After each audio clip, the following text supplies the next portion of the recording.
Olá, seja muito bem-vindo. Este é o programa Novo Mundo Convida, o seu programa que apresenta um caminho, uma jornada iluminadora, através de mentes e corações de pessoas que dedicam seu trabalho à missão de vida mesmo na batalha contra a dependência química.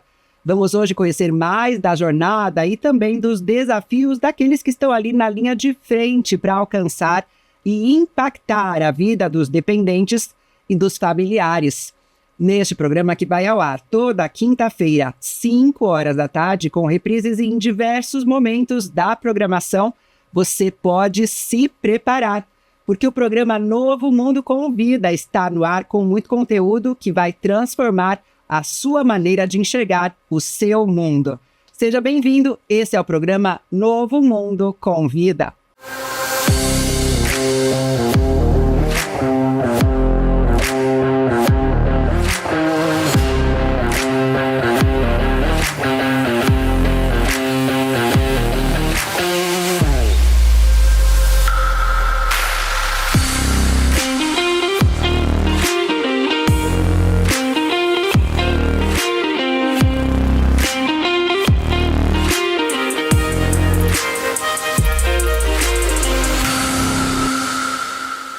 O programa Novo Mundo Convida de hoje tem o privilégio de apresentar para você Gleuda Simone Apolinário, uma mulher cuja trajetória e contribuições têm sido fundamentais na moldagem do cenário das políticas sobre drogas aqui no estado de São Paulo. Gleuda Simone Apolinário é assessora do gabinete do vice-governador de São Paulo, é também uma socióloga dedicada, responsável pela implantação da política pública sobre drogas no governo aqui do estado e tem também sua participação no programa Recomeço, um papel fundamental também nos conselhos estadual de assistência social, dos direitos da criança e do adolescente e, claro, políticas sobre drogas, tudo isso refletindo esse seu compromisso inabalável com a melhoria da sociedade e também o bem-estar dos cidadãos. Gleuda é ainda apresentadora do canal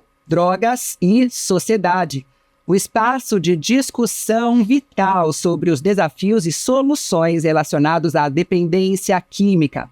Ainda é também coautora do livro baseado em evidências, O Recomeço Longe das Drogas. Então, prepare-se para uma conversa profunda, esclarecedora, que promete inspirar e informar. Vamos lá, então, começar. Doutora Gleuda, muito obrigada por sua presença aqui no Novo Mundo Convida. Que privilégio. Obrigada, Bianca. Eu que agradeço o convite e espero aqui colaborar e ajudar vocês e os familiares a refletir melhor e entender melhor o que é esse mundo, né, das drogas e como nós podemos sair dele, né? Mas eu queria saber de você, como é que foi a sua entrada nesse furacão que é a dependência química? Sim, bom, obrigada pela pergunta, porque todo mundo às vezes me pergunta isso, né? Mas como você veio parar nesse assunto das drogas, sendo que eu nunca fumei nem cigarro? Uau! Nunca nem fui fumante de cigarro.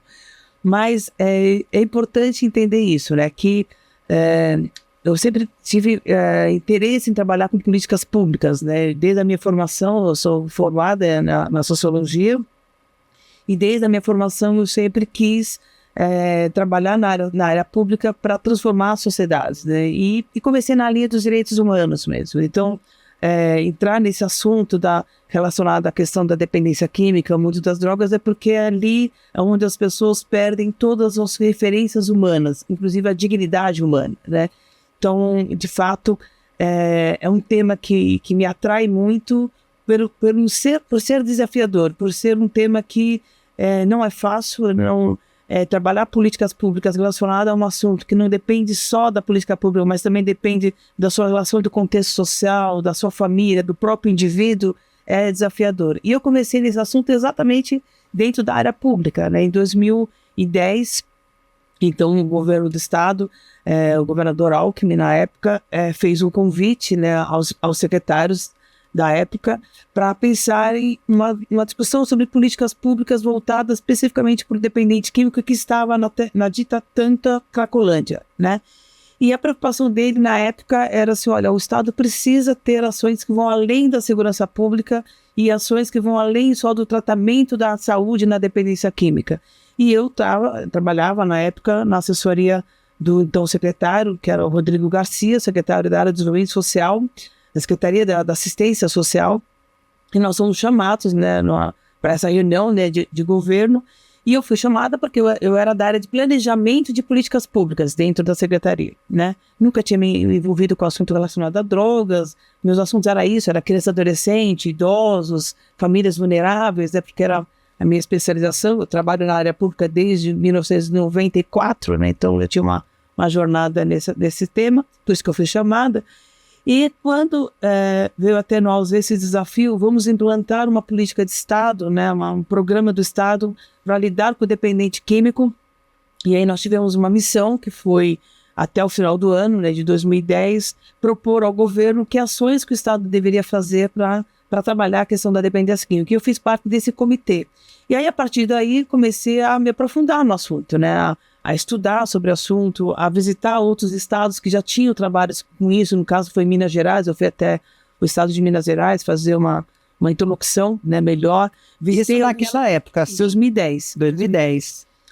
Visitei alguns serviços, foi ali que eu conheci o Instituto Padre Haroldo, que também trabalhava com a questão de dependentes químicos, o professor Ronaldo Laranjeira, que era uma referência, né, nacional e internacional no tema. Então, eu comecei a me apropriar mais desse tema e fui me encantando, me apaixonando, e aí eu vi que ali realmente era um caminho que eu tinha que perseguir, no sentido de eu posso colaborar, eu posso ajudar melhor o meu governo, a sociedade. E ali nós criamos, né, o programa chamado Programa Recomeço, Uma Vida Sem Drogas, né?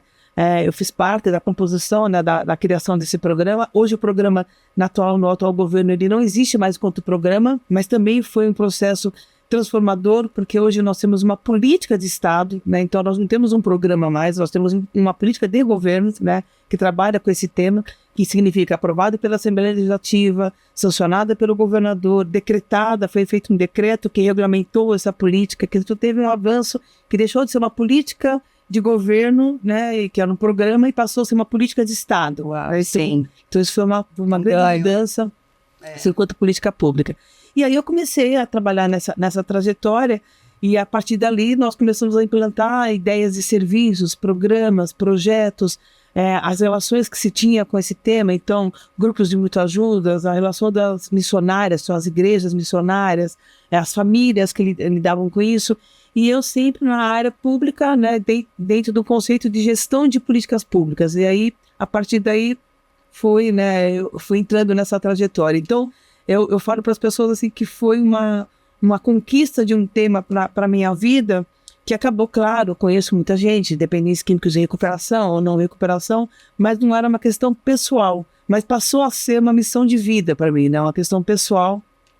Sim, a partir do momento de todo o conhecimento que eu adquiri, de toda a experiência que eu tive, né, durante todo esse processo, as oportunidades que foram me dadas para trabalhar nesse tema, eu me senti com uma missão de vida a cada vez mais ajudar, né, a questão da recuperação das pessoas, né? Sim. Então, eu queria te perguntar, assim, junto com tudo isso, você falou da sua experiência, como foi o processo de confiar também numa intuição, sabe? Num feeling, pela tua experiência, pela tua própria jornada? Sim. Então, eu diria assim, o que foi mais, que é desafiador até hoje, essa questão, quando você fala da intuição, o desafiador até hoje é a gente implementar ou propor ações ou estratégias dentro do âmbito de um governo, que isso impacta na vida de uma pessoa que está lá, na casa dela, dentro de casa, que você toma uma decisão errada, ou se você propõe algo que de fato não vai reverberar, não vai repercutir na vida dela. Então esse desafio nosso, essa intuição, ela tem que estar muito apurada. Então não é qualquer coisa, de qualquer jeito, de qualquer forma que a gente vai lidar com esse tema. Então o cuidado, e eu tenho muito esse cuidado de cada vez mais ouvir, né? Eu acho que mais do que só seguir a intuição, é também seguir uma escuta, eu escutar demais, né? Então, e eu gosto muito de escutar as pessoas, porque como eu não tenho essa questão, não é comigo, não é na minha vida pessoal, mas acaba virando uma questão do meu entorno, né? Das pessoas com quem eu me relaciono, né, dos meus familiares, das minhas relações de amizades, da minha relação profissional. Então, escutar essas pessoas que passam por isso, para nós é muito importante. E para mim, isso é o que dá o caminho, né? Não nos banaliza no tema, né? Então, é o que nos norteia. Então, o meu norte hoje, eu diria para você assim, que é saber escutar bem. Às vezes a gente erra mesmo, né? Toma decisões erradas, a gente faz proposta, fala, putz, isso a gente achou que ia dar certo, não dá certo.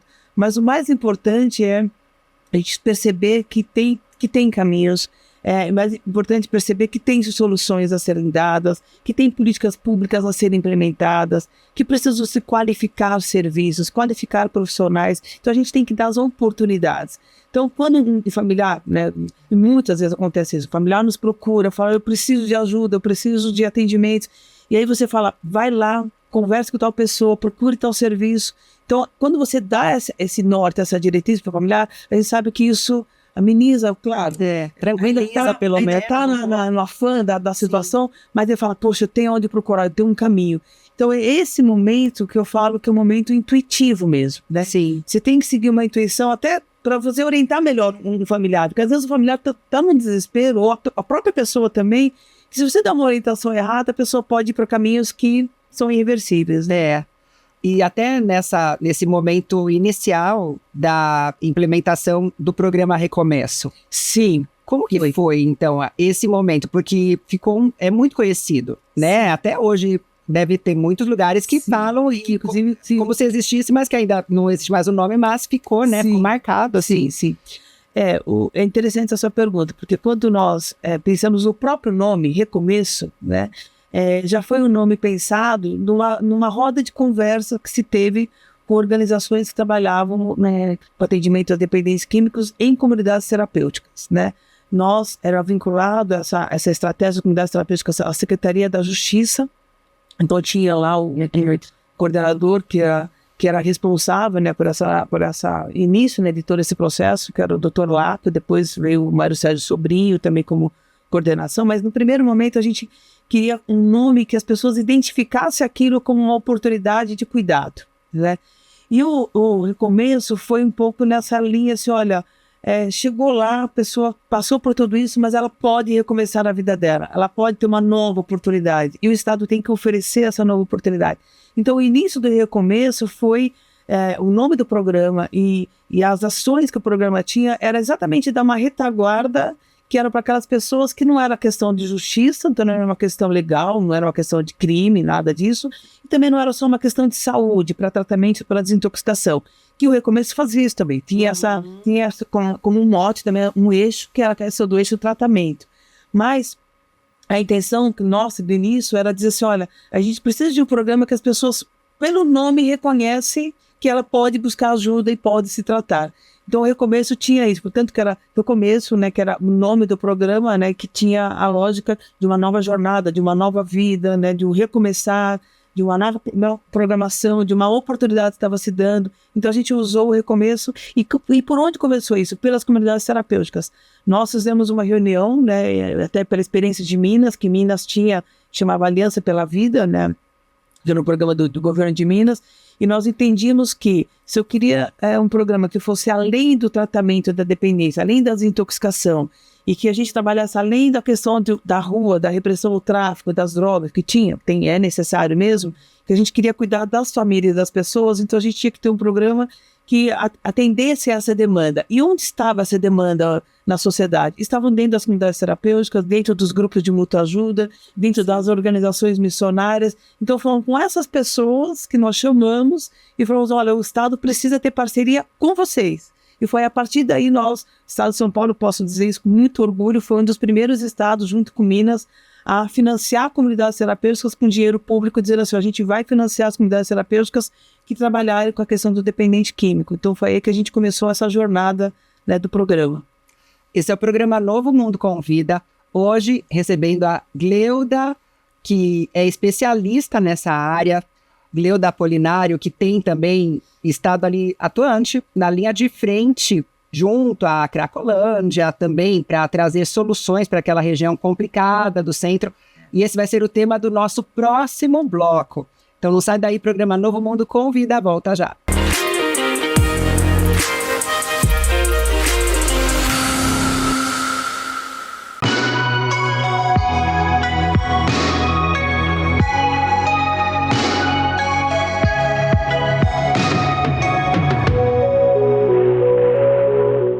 O cliente Novo Mundo que encontra o nosso tratamento deseja, almeja uma reorganização, seja familiar, social ou profissional.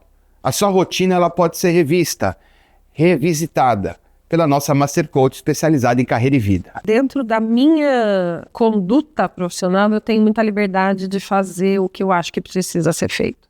Até porque o nosso público muda e eu tenho que me adequar a quem está lá para me ouvir nas reuniões. Outra coisa que eu gosto muito é acreditar no projeto. Por quê? Eu tenho todo tipo de acompanhamento, todo tipo de atenção, as pessoas são muito agradáveis. Nós, em equipe, nós temos um relacionamento muito agradável. Então, é um ambiente muito bacana de se viver. E eu entendo que se eu estiver precisando de cuidados de saúde, é lá que eu vou ter. O dia a dia de um paciente que encontra o tratamento no centro terapêutico tem que ser organizado. A profissional Ana Lisboa, para vocês. Por muito tempo a gente guardou ela a 7 chaves, mas agora é importante que vocês conheçam ela. Como os nossos pacientes conhecem, semanalmente, diariamente, acessam o trabalho dela. Até porque ela participa do projeto terapêutico personalizado. A voz dela é importante. Ela faz parte da nossa equipe já faz um bom tempo, acompanha as nossas reuniões de equipe, faz a sua reunião semanal, acompanha individualmente o projeto terapêutico personalizado e ela dá a sua opinião. Ela dá o pitaco dela, porque ela tem muito a oferecer. Ela é uma profissional que traça uma jornada terapêutica com o paciente, diferenciada, requisitada pelos nossos clientes e todo dia cita o nome dela nas nossas reuniões. O que ela enxerga do nosso cliente, muito mais. E é por isso que ela faz tanta diferença no tratamento, no atendimento e no método do Novo Mundo.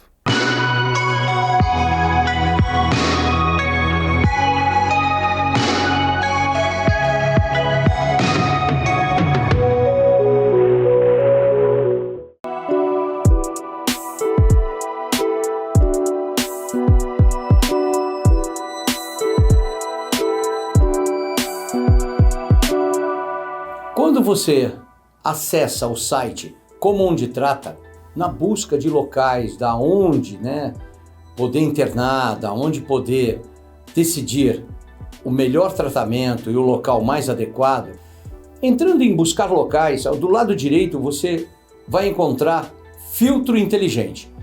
E tem várias opções, desde modelo de tratamento, que tipo de hotelaria que você prefere, se é quarto individual, duplo, a abordagem que você procura, faixa de preço, tudo isso vai facilitar na sua escolha adequada dentro do seu padrão, dentro daquilo que foi destinado para cuidar e tratar de uma pessoa que você ama muito, que é o seu parente que precisa de ajuda para a recuperação.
Programa Novo Mundo Convida está de volta hoje recebendo a Gleuda Apolinário, que está na linha de frente, atuando mesmo para transformar aquela região, dentre outros desafios que ela enfrenta, claro, mas nessa política pública para ajudar os moradores também e os próprios dependentes químicos da Cracolândia, lá do centro de São Paulo. Agora, como precisa, né, Gleuda? É tão delicado ali, como essas vidas estão... Parte coração mesmo. Viu, Bianca? Eu vou começar já dizendo que nós nem nos referimos àquele espaço como Cracolândias. Não é mesmo? E tem um conceito, acho que é importante, quem está nos ouvindo aqui vai entender isso que eu vou estar falando aqui pra gente, Sim. que acho que é importante todo mundo ter o mesmo... Esse olhar. O mesmo conceito sobre isso. Tá. Ali, nós estamos falando de pessoas que estão no flagelo humano, né? São pessoas que saíram das suas casas, perderam as suas referências com as famílias, perderam a sua própria identidade, muitas vezes perdeu a sua dignidade, né? Para estar naquela condição de uso abusivo da droga.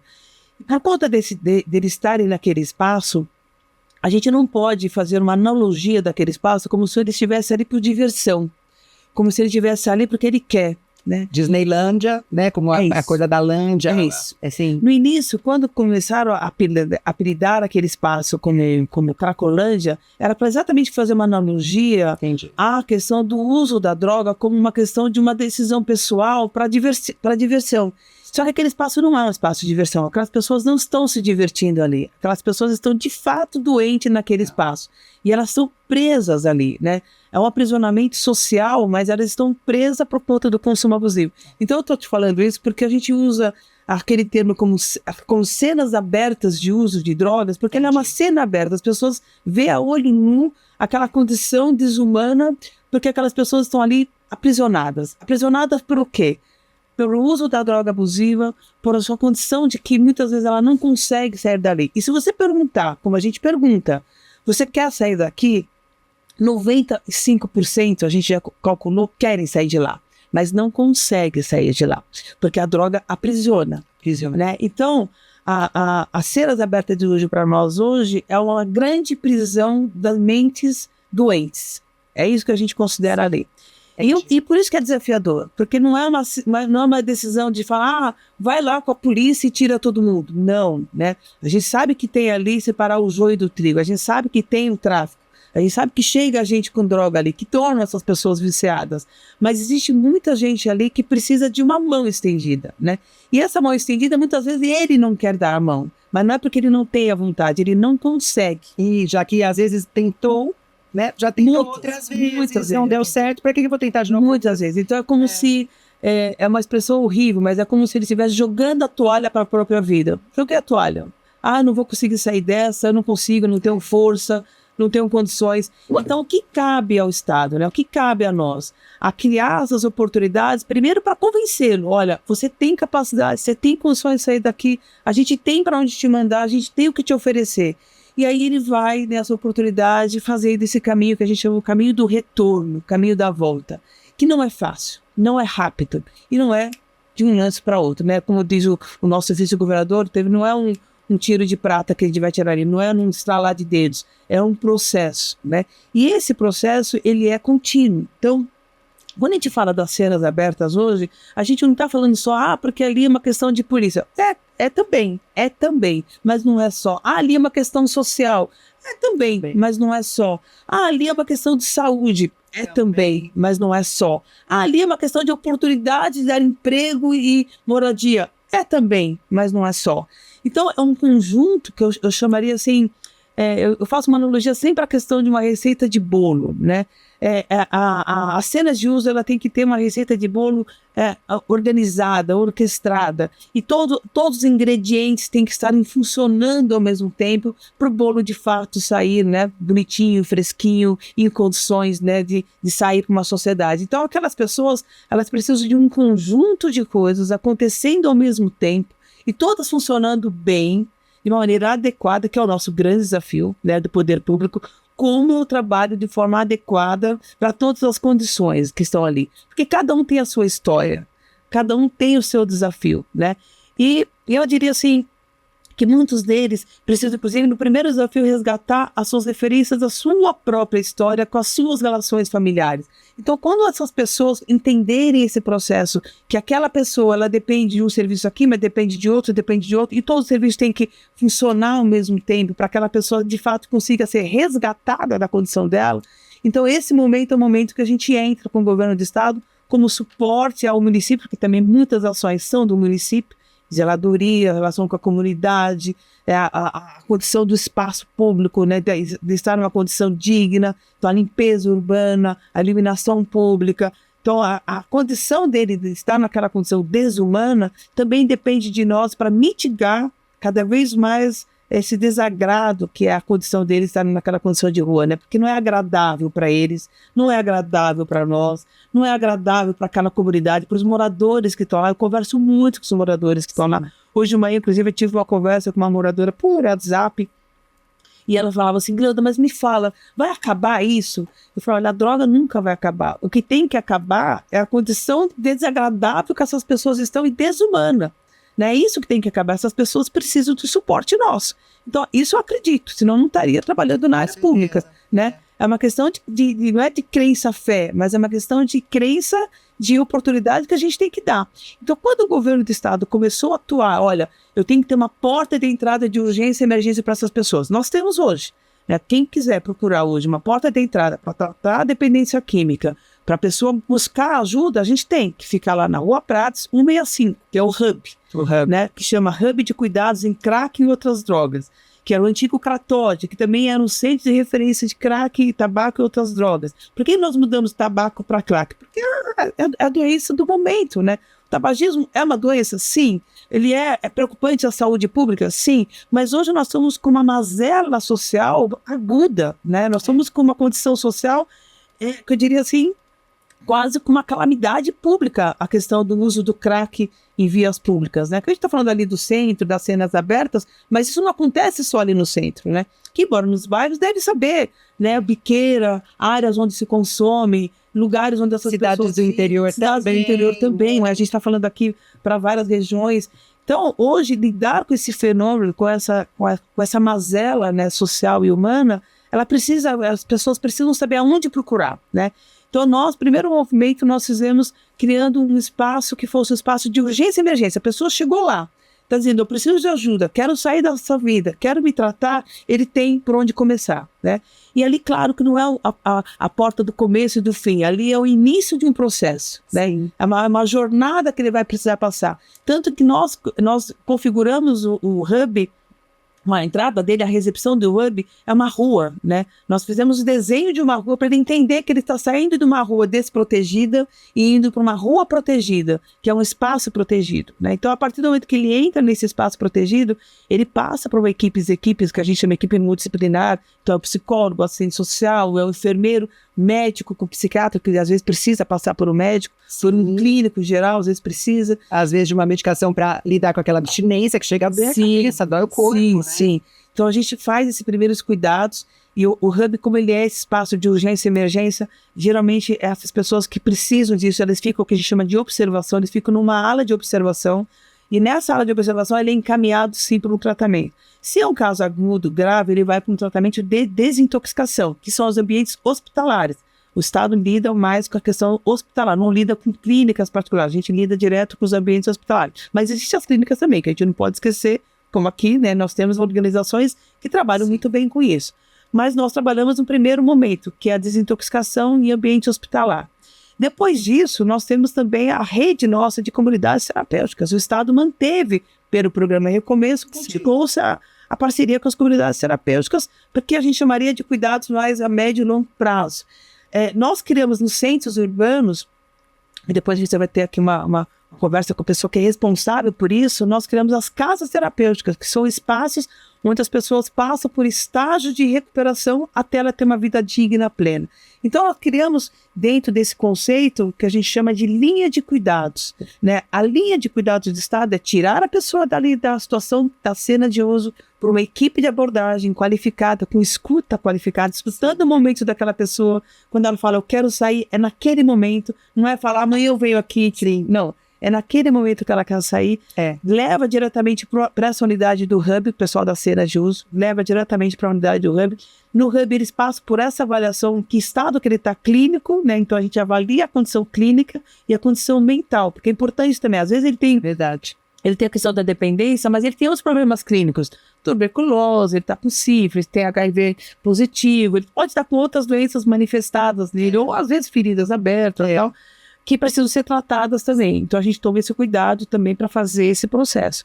E aí, a partir daí, quer dizer, dessa jornada que ele passa, o que nós temos que fazer? Que é o que está acontecendo hoje, o grande desafio que eu estava te falando, das perninhas, né, das políticas públicas. Nós temos que garantir a estabilidade e a autonomia dele numa reinserção social.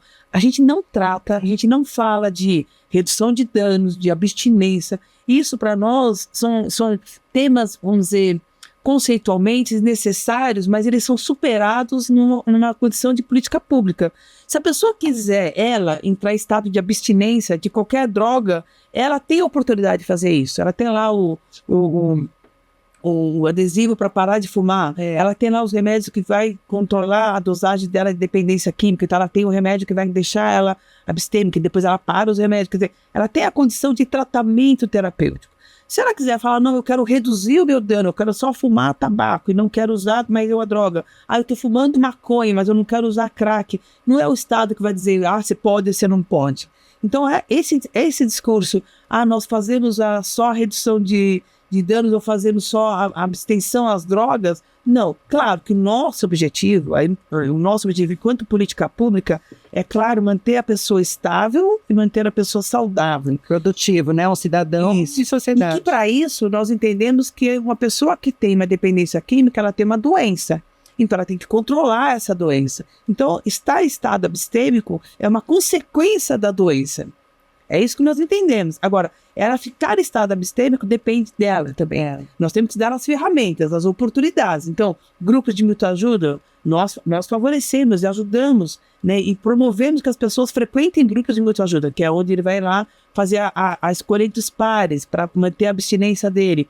Nós damos a oportunidade e falamos, olha, frequente um CAPS, né? Mas para ele frequentar o CAPS, ele tem que estar estabilizado já, porque às vezes o próprio CAPS não dá conta da demanda, da dependência dele. Então a gente fala, olha, precisa estar estabilizado, frequenta o CAPS, frequenta grupos, né? Para ele poder se manter abstêmico. Então a consequência final da doença, ou de qualquer doença nossa, é a gente deixar de tê-la. Como a dependência química não tem cura, então tem que ter o controle dela. E o controle dela é estacionar a doença, né? Ela é uma vela, a gente pode usar o paralelo daquela vela que vai queimando, então você apaga a vela, não acende essa vela de novo. Isso. Pode custar a sua vida acender essa questão vela. De frações de segundos. É verdade, 3 segundos, né? No próximo bloco, eu vou aqui perguntar para ela sobre o apoio à família, porque isso também é super importante. Eu sei que muitos familiares são os primeiros a assistirem, depois indicam para seus entes queridos. Então, faz assim, avisa o pessoal, vamos para um rápido intervalo, é o tempo de você pegar o WhatsApp e mandar essa mensagem para todo mundo falando, liga aqui no programa Novo Mundo Convida, que tá demais, vai te abrir a sua mente. E aí, enquanto você faz isso, a gente vai para um rápido intervalo, voltamos já já.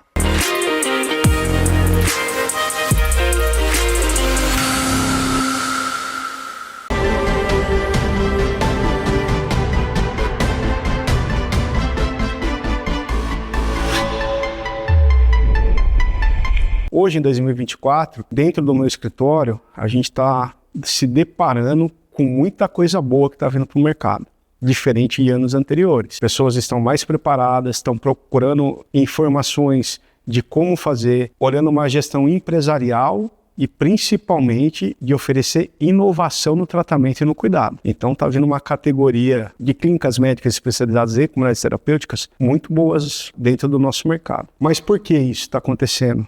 Porque as pessoas começaram a se informar, procuram profissionais especializados antes de se aventurarem aí no empreendimento. O que está acontecendo hoje no mercado de saúde mental é uma maior preparação das pessoas que estão vindo para o mercado. O que a gente tinha muito no passado era aquele dependente químico que era tratado dentro de uma instituição, principalmente comunidade terapêutica, e terminando o seu tratamento ali, ele já se sentia preparado para gerir um empreendimento, uma outra comunidade terapêutica. Que a gente fala que, né, era louco cuidando de louco. No nosso escritório, quando fazemos a consultoria, levamos sempre para o cliente todas essas informações. Poucos problemas ocorrem quando você já aplica tudo aquilo que a gente leva, porque a gente já tem uma bagagem de outras situações, porque eu vivo dentro de comunidade terapêutica, eu vivo dentro de clínica especializada. Não estou trazendo aqui um dado que eu ouvi falar, são experiências que a gente tem ao longo da carreira.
Praticar jiu-jitsu é benéfico para a saúde física e mental, proporcionando bem-estar e uma mudança positiva na vida daqueles que praticam esse esporte.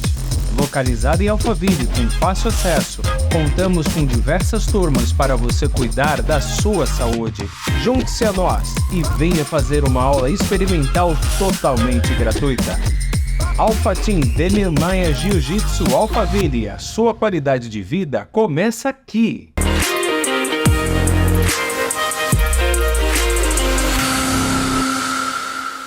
Programa Novo Mundo Convida. Hoje com ela, a Gleuda Apolinário, uma especialista trabalhando na linha de frente. Eu gosto de falar isso aqui porque quer dizer aquela pessoa que não apenas na linha de frente quanto a conhecer pessoas, conhecer histórias, mas também a questão do planejamento. Ela faz parte dessa seleta equipe, minuciosamente ali escolhida, determinada para melhorar a situação das pessoas em situação de dependência química. É uma missão muito complexa, cheia de nuances, de obstáculos. Não deve ser nada fácil, já deve ter rolado até algumas não, muitas lágrimas. Né? E até lidar com gente é muito complicado, né? Lidar com famílias, lidar com mães. Como que você vê essa ajuda que é possível oferecer para os familiares? Bianca, eu acho que essa questão da família, né, ela tem duas, vamos dizer assim, ela tem dois lados, né? Todos têm dois lados, mas a questão familiar também tem dois lados. Enquanto serviços e políticas públicas, nós temos que dar as oportunidades às famílias também para terem falas e escutas. A gente tem que ter espaços para também ter isso, tirar a mãe daquele frangalho, daquela situação de sofrimento, de solidão também, porque tem vergonha dos parentes, tem vergonha dos vizinhos, tem vergonha do bairro todo, né? Isso. E às vezes muito a sensação de culpa, né? Tem aquela coisa, sabe, o que eu fiz de errado?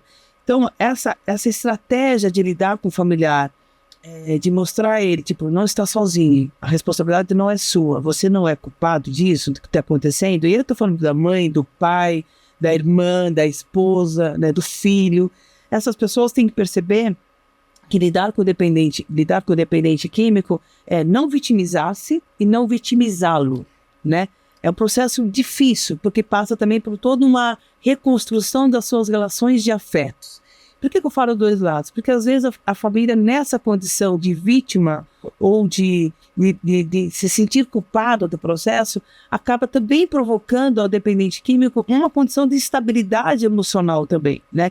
E a dependência química, como todo mundo sabe, a dependência química, ela é química, mas ela tem um fator biopsicossocial. Ela envolve também a condição gatilhos, né? A condição física dela, envolve as emoções, envolve o ambiente que ela está, envolve as memórias, os traumas, a vida, né? E a relação familiar é muito essa coisa, eu chamaria de uma coisa mais embrionária, né? Você tem lá, você pode falar, eu não falo com meu pai, não falo com minha mãe, mas você tem memórias, né? De infância, você tem memórias. Tanto que as pessoas, ao falar disso, desculpa te interromper, mas acabam chorando, né? Fala do pai, fala da infância e tal, chora. Pode ter 60 anos, às vezes a pessoa tem 60 e volta a chorar, como se fosse aquela criancinha, né? É isso, porque são os laços. Então, dar suporte familiar e o Estado oferecer isso como estratégia de política pública para a dependência química é fundamental, é fundamental. E nós falamos isso o tempo inteiro. E agora, quando eu falo agora, o ano passado, né? Porque tudo isso que eu estou te contando são ideias também que a gente tem, eu trabalho nessa área há muito tempo, ficava com essas ideias, falando, mas na hora que o governo entender que não é só cuidar, dar remédio, tem que tratar aquela família, tem que ouvir aquela mãe, a hora que entender que aquelas pessoas precisam de espaços, né? A gente vai conseguir cada vez mais trazer pessoas para uma recuperação saudável. Tanto que agora nós temos um espaço chamado Espaço Prevenir. Né? Nós implantamos o primeiro, que foi aqui em São Paulo, na Zona Leste, no Carrão, que é um espaço de convivência familiar e convivência das pessoas que passaram no processo de tratamento e que às vezes, você vai conversar com a Eliana Borges aqui, que é a coordenadora dessa área dentro do governo, e ela vai te contar isso. São pessoas que não tinham espaço para ir, né? Então, olha, a vida dele, a família dele vivia na rua, vivia na rua. Ele perdeu as relações familiares por conta disso, perdeu as referências e tudo mais. Quando eles voltam para esses espaços, eles têm grupos de pessoas que são seus pares para conversar sobre isso.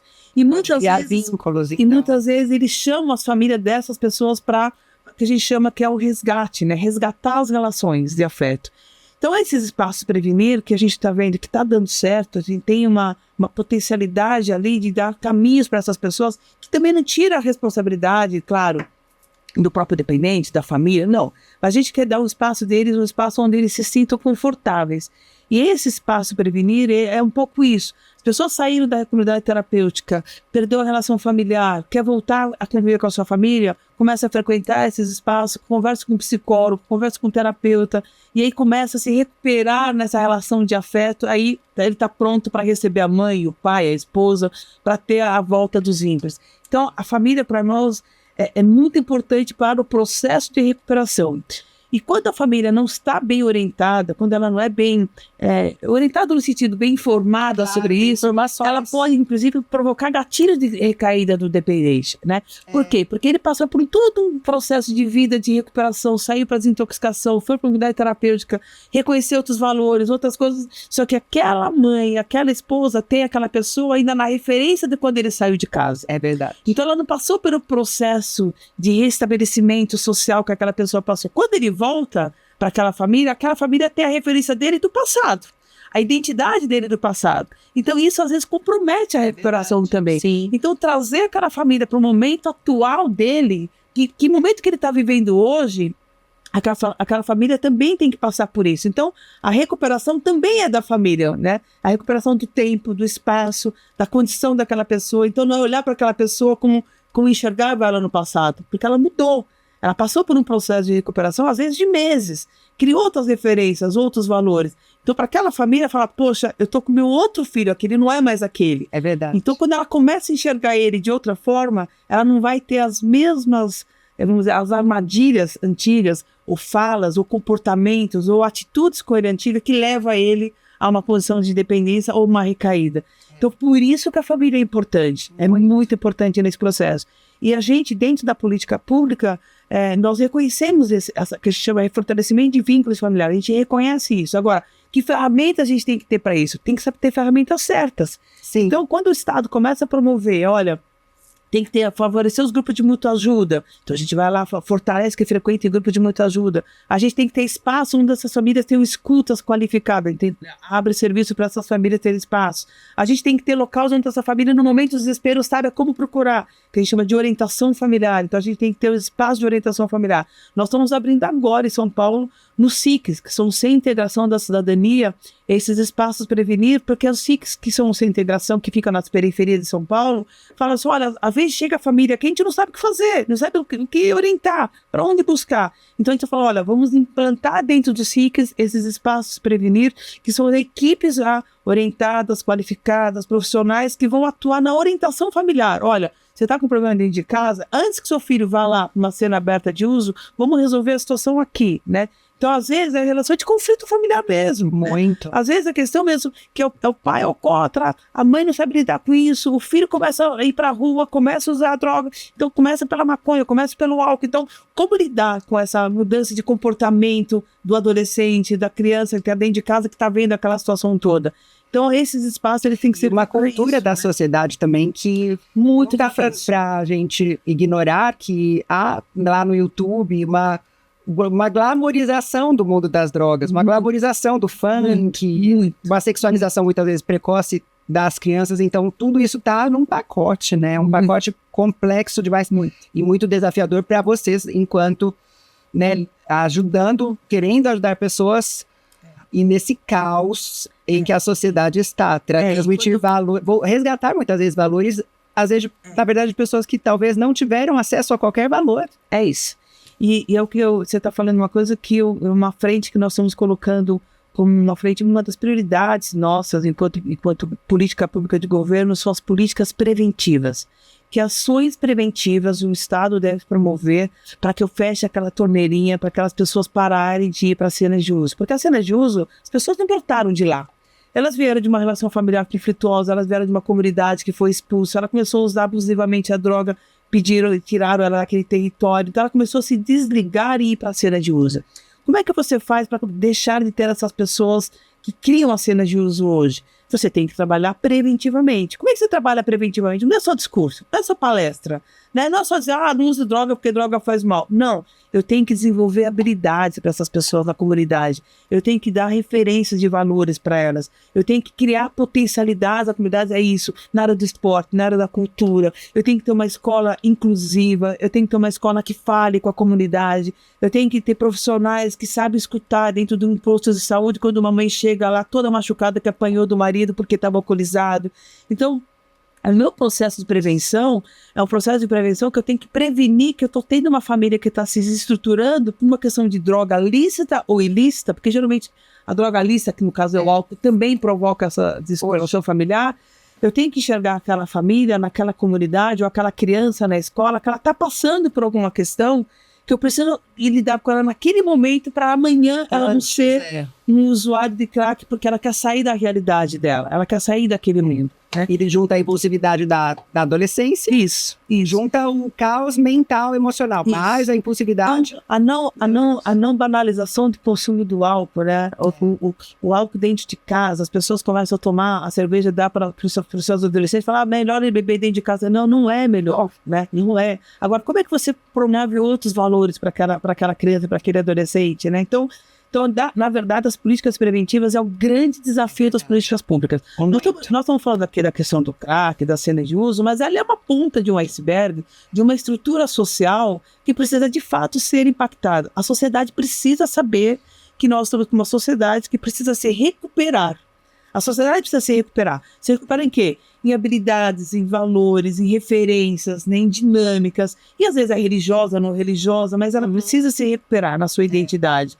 E isso promove uma sociedade mais sadia, promove uma juventude que vai ter ali sonhos, vai ter projetos de vida, vai ter um propósito, vai ter uma percepção. Então, a gente precisa ajudar com isso, né? E como é que você ajuda com isso? Promovendo ferramentas onde você cria lá atividades, vai dar espaços de lazer, espaços de cultura, espaços de música, pessoas precisam de esportes. Então, isso eu estou falando de uma juventude, né? Sim. Mas as famílias também precisam desses espaços. Essas mães precisam conversar entre os pares, elas precisam ter ambientes também saudáveis, protetivos. Como é que eu faço isso? Dentro de serviços públicos, né? Então eu tenho que ter lá centro de referência da família, centro de referência da criança e adolescente, onde eu vou levar essas mães, onde eu vou conversar com elas. As mães frequentarem as escolas. As escolas não é só para criança e adolescente, é também para aquelas mães que frequentem as escolas, começam a fazer parte da vida, né, da escolar, do ambiente escolar, trazendo ela para a escola, para trazer as dificuldades que às vezes ela tem na criação do filho.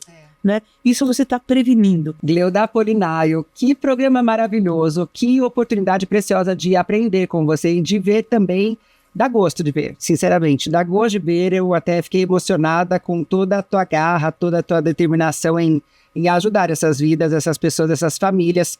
Eu me lembro aqui de uma senhora que ela falou assim para mim, Bi, me chama de Bi, né? Ô Bi, eu tranquei meu filho.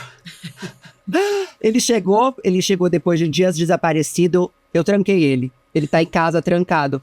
Falei, mas mais uma hora você vai ter que abrir a porta. Né? Então, quer dizer, ela tá desesperada, o jovem também, porque ela fala assim, ele é tão bonito, mas ele tá tão feio, ele tá tão fedido, ele tá tão sujo. Aí ela mostrou a foto, ó ele aqui, ó.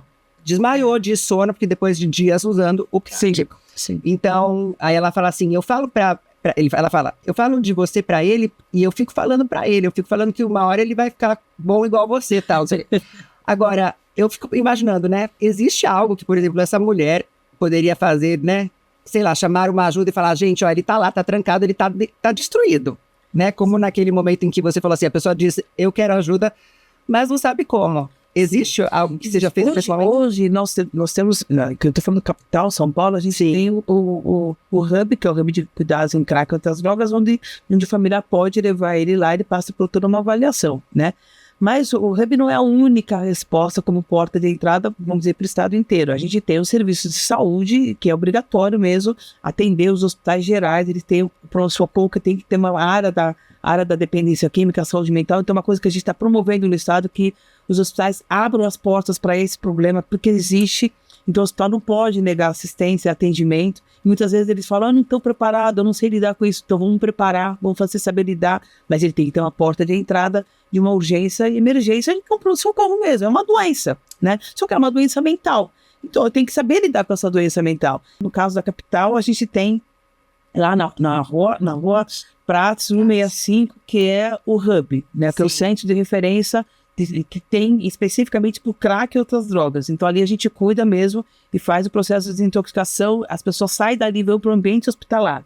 Mas nós temos também no estado inteiro, que aí são os CAPs, que é o serviço de apoio, né, que é mais ambulatorial, mas eles estão uma porta de entrada também para esses casos mais agudos, né? E esses casos agudos, muitas vezes, eles precisam de um acompanhamento terapêutico, que a gente tem as comunidades terapêuticas. Hoje, as comunidades terapêuticas no estado, elas são descentralizadas. Nós temos comunidades terapêuticas financiadas pelo poder público no estado inteiro, mas não financiadas pelo poder público, nós temos outras milhares de comunidades ligadas a igrejas, ligadas a qualquer credo, mas são ligadas a igrejas, ou ligadas a grupos missionários. Sim. Que é importante também que o familiar saiba para onde está mandando o seu ente querido, porque também tem que tomar cuidado, porque, né? Separar o joio do trigo, não vender gato pro lebre. Então tem que ter cuidado com o que a gente está fazendo. Então as referências públicas são importantes, porque até ela tem a chancela pública, né? Então, por exemplo, uma comunidade terapêutica, para receber o recurso do Estado, ela passa por um crivo criteriosíssima de cuidados. Então, o ambiente, os profissionais, o manejo, o que faz com aquela pessoa lá dentro, como é que recupera. Então, qual é o processo terapêutico que é dado a ela? Então, isso tudo, quando o Estado financia, o Estado cobra os resultados. É verdade. Então, isso dá mais segurança para aquela familiar que está mandando aquela pessoa para aquele lugar. Claro, não estou falando que a gente está mandando para um hotel 5 estrelas, não é isso. A gente está mandando para um espaço de recuperação. Tratamento. Então, nesse espaço de tratamento, eu tenho que ter toda a minha preservação do ambiente, que é isso, estrutura física, profissionais adequados, manejos adequados. Mas quando eu falo isso no Estado descentralizado, que a gente tem hoje, eu tenho que cuidar dessa rede para que, de fato, ela dê conta. Mas essa rede que não é financiada pelo Estado, ela também é fiscalizada pelo Estado. Então, existe uma outra rede aí que não é financiada, não recebe dinheiro público, vamos dizer assim, mas ela atua também numa esfera pública, né? Ela é de interesse público. Então, cabe a nós, poder público, fiscalizar se ela está atendendo bem aquele paciente, se ela está fazendo o manejo adequado, se não está fazendo cárcere privado, trabalho forçado. Então, tem que tomar esses cuidados também, né? Porque a gente pode falar, todo lugar é lugar. Não, a gente tem que saber separar os lugares adequados, saber ter referências. É importante as familiares, na hora do desespero, pegam a primeira oportunidade e falam, vou mandar para lá, mas você não sabe como é que funciona, quem são as pessoas que estão dirigindo aquele espaço, qual a referência que ele tem dentro do serviço. Então, isso é importante. É importante para a gente não também colocar o nosso ente querido em risco, né? É verdade. Olha, um bate-papo muito bom, muito esclarecedor. Eu amei recebê-la aqui. Gleuda, você realmente levou informações que abrem um novo leque de possibilidades, e isso não tem preço. Eu quero te agradecer e te pedir que deixe uma mensagem para o nosso espectador, por favor. Olha, eu na verdade eu que agradeço essa oportunidade. Eu acho que é importante nós que trabalhamos, vamos dizer, nos bastidores, né, da política pública, é importante que a gente traga para vocês essa mensagem de que, olha, não desistam, existem caminhos, tem oportunidades, nós temos que saber achar as oportunidades certas, não desistir do seu ente querido, porque geralmente ele tem uma doença, às vezes é contra a vontade dele, ele tem o desejo de sair daquela condição, mas ele não consegue sair, porque essa é uma doença muito perversa, ela realmente compromete a condição dele de decisão. Então, não desistir do seu ente querido, usar a oportunidade que o Estado está dando. Nós temos em São Paulo, aqui na capital, que é o centro de referência, que hoje é o hub de cuidados em crack e outras drogas, que fica ali no bairro da Luz, na Rua Pratos, 165, como uma porta de entrada. Mas tem também serviços de pronto-socorros hospitalares, que são referência também. Tem o Mandaquia, a gente tem o Saboia, a gente tem vários hospitais do centro da cidade de São Paulo hoje, que trabalham no interior também. Nós temos as comunidades terapêuticas. Procure um CAPS, álcool e drogas. Existe CAPS específico para álcool e drogas, chama CAPS AD, que é específico para essa população. O CAPS não interna, mas ele faz os encaminhamentos que precisam quando eles olham e observam a necessidade daquele paciente. Então, assim, a minha mensagem é essa: não desistir das oportunidades que se tem, ir atrás, né, saber que existe um Estado aí por trás, que a gente está criando políticas públicas para cada vez mais dar essa oportunidade de qualificar o nosso serviço. O nosso objetivo é sempre qualificar um tratamento para essas pessoas, para que de fato elas tenham uma vida autônoma, íntegra, saudável e estabilizada e viver uma vida plena em sociedade. Gleuda Apolinário, quero te agradecer mais uma vez, parabéns pela sua missão, também por essa trajetória impressionante, uma mulher impressionante, e a você, nosso querido telespectador, nossa gratidão, nosso muito obrigada. Lembre-se, compartilhe este programa para que mais pessoas o conheçam, para que mais pessoas tenham suas vidas com um novo olhar, um novo mundo com vida. Até o próximo programa. Fique com Deus. Um abraço. Tchau, tchau.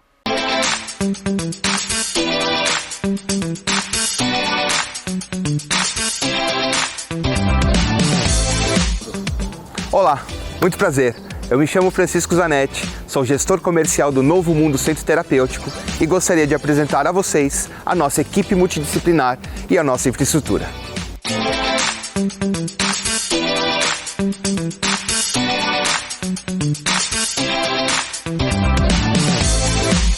Eu sou Ana Lisboa, Master Coach de Vida e Carreira, consultora de RH e especialista em empregabilidade. Eu estou aqui para falar do Novo Mundo Centro Terapêutico. Aqui eu componho a equipe ajudando os nossos clientes a integrar a vida profissional à vida pessoal.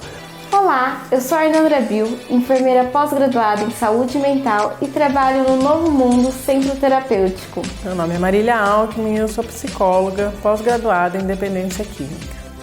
O paciente que procura o Novo Mundo Centro Terapêutico, ele sim vai fazer a desintoxicação e sua reabilitação, mas também a reinserção social. Seu home office, atividades externas acompanhados por profissional qualificado e especializado. Olá, sou Daiana Camargo, professora do Estúdio Priscila Gonçalves, parceria com o Novo Mundo Centro Terapêutico. Sou Fabiana Roldan, trabalho no Novo Mundo Centro Terapêutico, desenvolvo o papel de concierge, atendendo todas as demandas dos nossos pacientes e familiares. Meu nome é Claudiano Pelisson, sou diretor-geral aqui do Novo Mundo Centro Terapêutico e nós desenvolvemos e aplicamos uma metodologia inovadora e exclusiva. Nós temos como base os princípios da individualidade e da interação social. Nós não acreditamos que o isolamento social seja produtivo para o tratamento. Meu nome é Frederico de Martins Silva, sou psiquiatra, integrante da equipe multidisciplinar do Novo Mundo Centro Terapêutico. Meu trabalho é acolher os pacientes prejudicados pelo uso abusivo de substâncias e apresentar meios e formas para o desenvolvimento pessoal e sua reabilitação. Eu sou a Graciela Fraga, nutricionista, pós-graduada em Nutrição Clínica Funcional e componho o quadro multidisciplinar da Novo Mundo Centro Terapêutico. Agora você já conhece o Novo Mundo Centro Terapêutico.